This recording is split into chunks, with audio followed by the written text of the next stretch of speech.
Mung benar. Kenapa? Dengan menyiapkan hidangan untuk orang buka puasa, langsung 3 keistimewaan didapatkan sekaligus. Tapi yang belakang-belakang ya, behinip, menangis, ada yang andilau, antara dilema dan galau. Kenapa dilema dan galau? Di sisi lain, kepingin kayak barisan sahabat yang depan, bergembira. Tapi di sisi lain, apalah daya, masih masuk kategori kontraktor kelas elit. Pindah-pindah kontrakan karena ekonomi sulit. Pindah kontrakan bukan karena cari fasilitas yang lengkap, ya, tapi karena nunggak 3 bulan diusir, ya. Pindah ke Balikpapan di Gunung Pipa, ya. Nunggak 3 bulan, nasibnya juga sama, ya, diusir lagi. Pindah ke Samarinda lagi, ya, kemana? Ke Bengkuring. Nunggak 3 bulan, podo wae, sama saja, diusir lagi. Pindah ke Balikpapan, cari yang agak jauh, Gunung Tembak. Nunggak 3 bulan, diusir lagi, cari ke kota di Gunung Bakaran. Nunggak 3 bulan, sama, pindah ke sebelahnya sedikit, Gunung Bahagia. Sudah di Gunung Bahagia masih sengsara. Kenapa? Karena sudah nunggak 3 bulan, siap-siap diusir lagi. Ini ya, jadi ini kontraktor kelas elit pindah-pindah kontrakan karena ekonomi sulit. Istilahnya masih diuji ekonomi oleh Allah, masih fakir, masih miskin. Jadi disinilah yang membuat sahabat ini andilau, akhirnya memberanikan diri untuk bertanya, ya Rasulullah, wahai Rasulullah, laisa kulluna yajid ma yufatir bihi shaim. Wahai Rasulullah, tidak semua di antara kami yang mampu menyiapkan hidangan untuk orang-orang yang berbuka puasa. Karena sebagian para sahabat beranggapan untuk menyiapkan hidangan bagi orang yang berbuka puasa harus mewah, atau dibilang harus layak. Kalau nasi kotak harus ada mereknya, kalau tidak ada mereknya tidak sah, mungkin seperti itu ya. Makanya untung saja ada yang berani bertanya kepada Rasulullah. Akhirnya Rasulullah pun menjawab, dan jawaban ini meringankan para sahabat yang masih fakir dan masih miskin. Rasulullah pun bersabda, yu'tillahu hadha thawab man fattara sha'iman walau ala tamrah. Allah Subhanahu wa taala memberikan 3 keistimewaan tadi bagi siapa saja yang menyiapkan untuk yang berbuka puasa sekalipun dengan sebutir kurma. Ya, punya sebutir kurma dibawa ke Masjid Darussalam, ya, ditaruh. Nah, ini 1 butir. Kalau memang yang punya 1 butir, ya.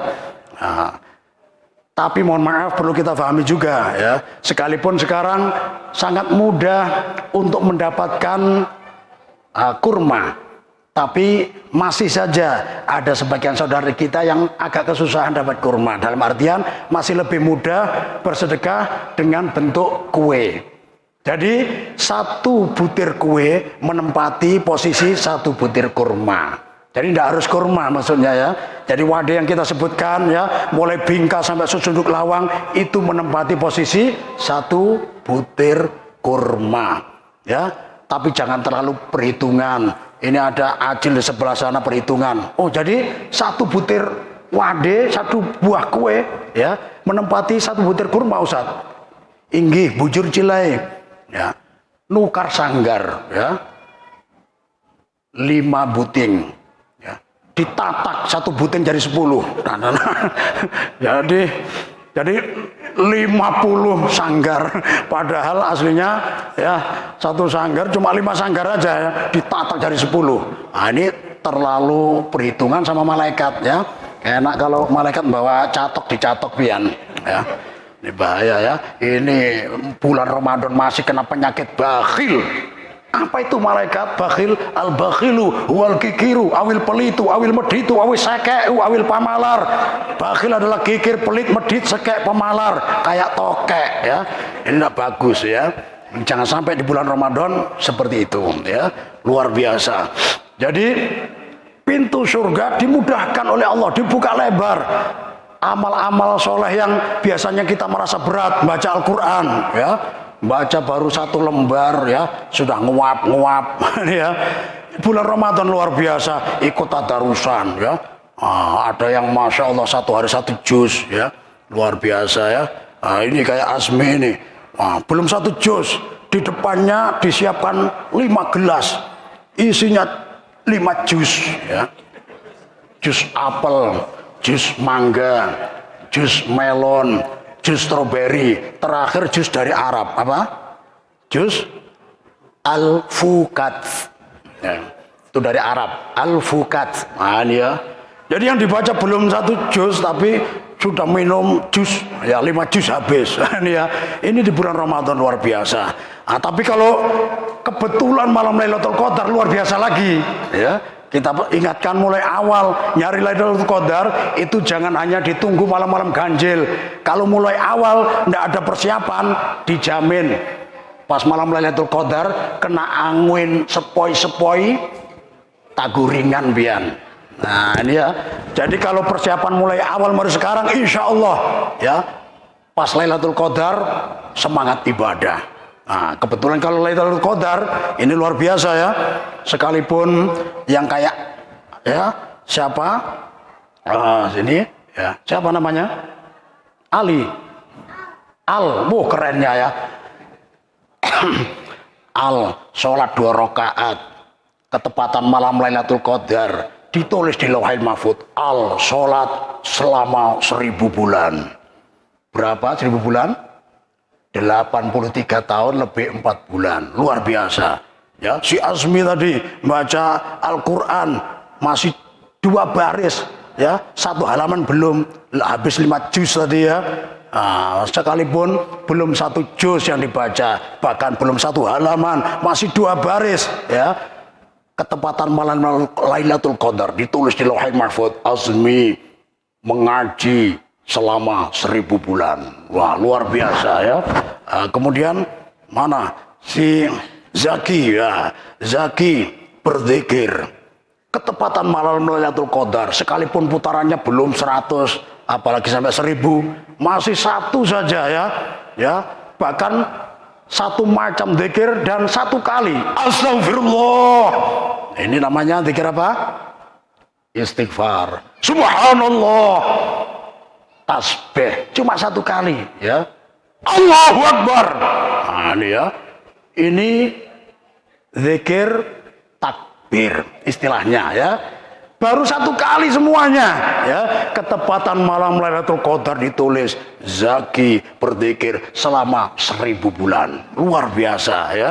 Jadi inilah yang diharapkan. Jadi intinya yang jurusan-jurusan surga ini sangat ringan karena diberi taufik oleh Allah Subhanahu wa taala. Salat ringan, puasa kalau Senin Kamis mungkin agak ngeluh ya karena seminggu 2 kali, karena ini setiap hari ringan. Nah, ini salah satu pertolongan Allah. Jadi ibadah yang jurusan surga yang berbentuk puasa ringan, sedekah yang biasanya berat ringan. Walhasil jurusan surga ringan semuanya ya.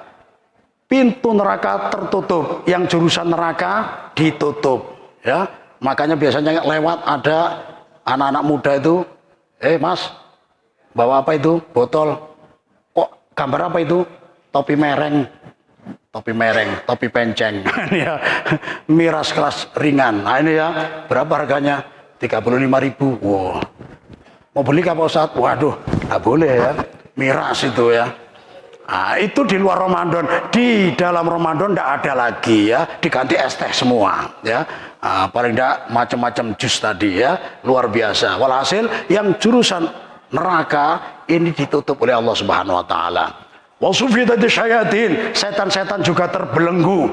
Jadi kesempatan emas kalau di luar Ramadan ada godaan setan yang membisiki kita. Di bulan Ramadan setannya dibelenggu, dibuang ke tengah laut, gabung sama Nyai Roro Kidul ya.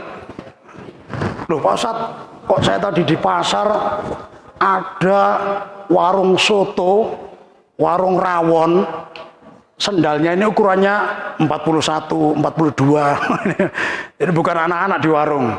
Apakah setannya ada yang lepas? Nah ini ya. Nah, jadi dikira ada setan dibelenggu lepas, terus berkunjung ya, berenang sampai ke lautan Balikpapan, sampai ke Sungai Mahakam, sampai ke Samarinda.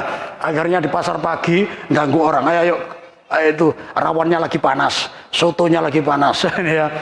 Nah, bukan, setannya tetap terbelenggu, tapi orang yang melanggar puasa di siang Ramadan ini gara-gara ketika di luar Ramadan lebih sering mengikuti bisikan syaitan. Jadi ketika syaitan ini terbelenggu, maka hawa nafsunya sudah terdidik oleh syaitan. Jadi di bulan Ramadan yang mengajak dia melanggar peraturan Allah adalah hawa nafsunya.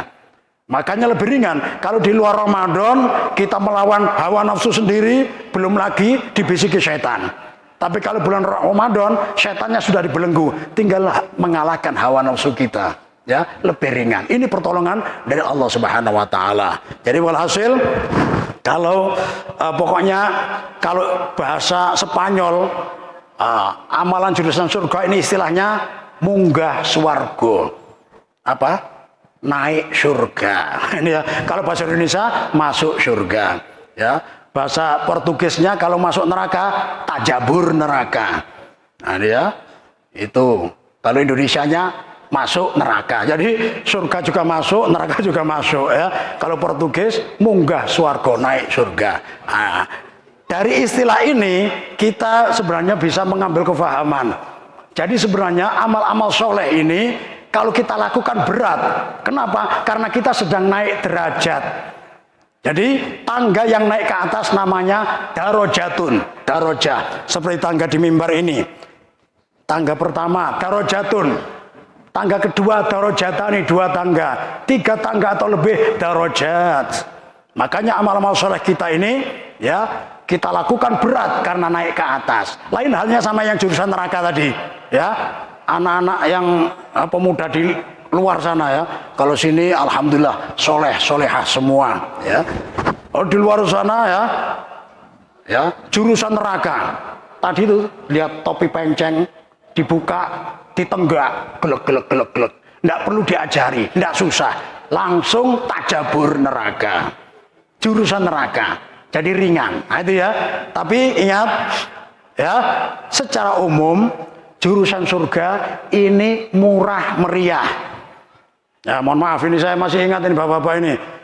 Kopiah harganya berapa, baju koko berapa, sarung berapa, tahun kemarin belum ganti ya. Jadi berapa? Nggak sampai 500.000 ya. Komplit ya, paket komplit mungkin 300.000 1 tahun. Jurusan surga cuma 300.000, 3 tahun belum ganti ya. Oh ibu-ibu kelihatan juga ya. Mukenanya kemarin putih, sekarang berubah.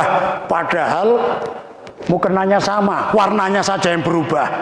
Jadi agak kuning. Bahasa ya Portugisnya almancau. Putih mangka, nah itu namanya ya. Jadi kebanyakan daki tiap hari. Jadi murah meriah ya. Oh ini ada yang tanya, Pak Ustadz katanya jurusan surga itu murah meriah. Bagaimana dengan ibadah haji ya yang ngantri 5 tahun aja 150 juta. Kalau yang tahun ini berangkat 200 juta lebih, katanya jurusan surga mahal. Nah ini perlu kita pahamkan. Ya, jurusan surga tetap murah. Ya, kenapa mahal? Itu salah pian. Kenapa pian tinggal di Bengkuring? Kenapa pian tinggal di Samarinda? Kenapa pian tinggal di Kaltim? Kenapa pian tinggal di Indonesia?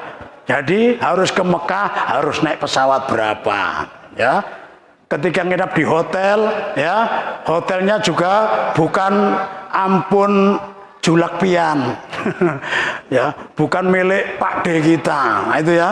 Jadi karena intinya kalau penduduk di Mekah ini melakukan ibadah umroh atau haji